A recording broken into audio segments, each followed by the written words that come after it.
आपका पहला प्रश्न, राजनीतिक दल अपना काम बेहतर ढंग से करें, इसके लिए क्या कार्य करने चाहिए। पहली बात तो राजनीतिक दल होते क्या है, जो भी देश स्वतंत्र है, सुनो अभी राजनीतिक दल होते क्या है, जब देखते रहे जाओ क्या है राजनीतिक दल।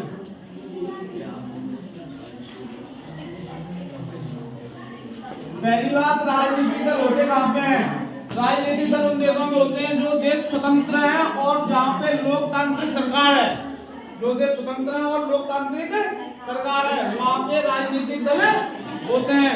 उदाहरण के लिए विश्व में सबसे बड़ा लोकतांत्रिक देश कौन सा है, भारत। कौन सा है, भारत। अब भारत में आपने जितने भी दल देखे हैं, जैसे BJP Bharatiya Janata party, Congress, Bahujan Samaj party और मतलब ऐसे करके बहुत सारे दल हैं, हजारों दल हैं। अब ये दल सही तरीके से अपना कार्य करें, क्यों हंस रहा है, खोल कहाँ है, क्यों नहीं खोल रहे, कितना कहाँ है तुम्हारी, फिर कहाँ है, फिर समझ में नहीं आएगी। तो जो राजनीतिक दल हैं वो अपना सही कार्य करें, इसके लिए हमें क्या क्या करना चाहिए। तो पहला है आपका पॉइंट, जो पहला तरीका राजनीतिक दलों पर राजनीतिक दलों द्वारा दबाव बनाने का, जो कि किसके द्वारा किया जा सकता है, आंदोलनों के द्वारा। आंदोलन करके राजनीतिक दलों पर इतना दबाव बनाया जाए कि वो अपना कार्य सही तरीके से करना शुरू कर दें। आंदोलन जैसे देखा हुआ अभी 2012 में निकल गया, 2012 में आंदोलन अन्ना हजारे ने किया था, दिल्ली में किया था। अन्ना हजारे ने जब 2012 में आंदोलन किया था, किसके खिलाफ किया था, राजनीतिक दलों के खिलाफ किया था। तो आंदोलन बना के भी, आंदोलन करके भी उनके ऊपर दबाव बनाया जा सकता है। दूसरी चीज कि आपने देखा होगा कि हमारे आजकल के जो बच्चे हैं या हमारी जो पीढ़ी है, जो आने वाली पीढ़ी है, कभी कभी किसी के घर पे सुना है आपने कि हम बड़े होकर नेता बनेंगे।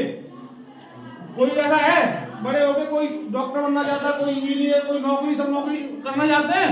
ऐसा कोई क्षेत्र है कि जहाँ पे नेता बनने की पढ़ाई की जाती हो, है भारत में कहीं?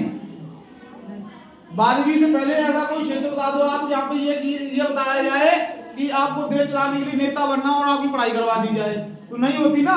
तो ये क्या है, ये भी सबसे बड़ी कमी है कि राजनीतिक दलों के पास में योग्य नेता नहीं होते हैं और योग्य इच्छा शक्ति नहीं होती है। तो दूसरा क्या होना चाहिए, योग्य इच्छा शक्ति और योग्य व्यक्ति राजनीतिक दलों में जाने चाहिए। बात समझ में आ गई। राजनीतिक दल अपना काम बेहतर ढंग से करें, तो बेहतर ढंग से कब करेंगे, जब वो वहां पे पढ़े लिखे और ईमानदार व्यक्ति होंगे तो बेहतर ढंग से कार्य करेंगे। अब आता है राजनीतिक